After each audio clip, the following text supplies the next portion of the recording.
السلام عليكم ورحمة الله. أهلا بكم مشاهدينا إلى الطبعة الأولى. نبدأ من البرتغال. صحيفة أبولا التي عنونت: رونالدو يضع البرتغال على بعد خطوة من نصف نهائي كأس القارات.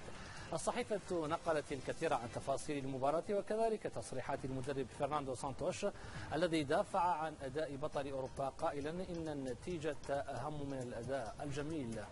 كما أشادت الصحيفة بالنجم كريستيانو رونالدو الذي أحرز هدف المباراة الوحيد وفاز بجائزة أفضل لاعب في المباراة للمرة الثانية بعد أن فاز بالجائزة في المباراة الأولى كذلك أمام المكسيك. نبقى مع كريستيانو رونالدو ولكن ننتقل إلى إسبانيا وصحيفة سبورت التي تواصل فتح ملف التهرب الضريبي للنجم البرتغالي.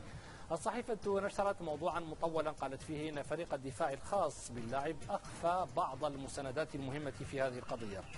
الصحيفة بنت تحليلها بناء على المستندات المقدمة من فريق دفاع كريستيانو رونالدو الذي يقول إنه تعاقد مع الشركة المالكة لحقوق تسويق صورته قبل عام من تعاقده مع ريال مدريد.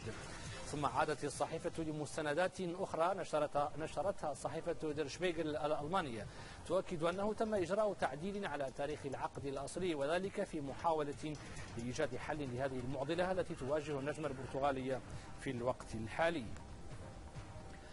السلام عليكم ورحمة من الله تعالى وبركاته. لكل من زار قناتنا لأول مرة لا تنسى الضغط على زر الاشتراك وتفعيل خاصية الجرس الموجودة هنا ليصلك كل إشعار خاص بفيديوهاتنا التي ننشرها.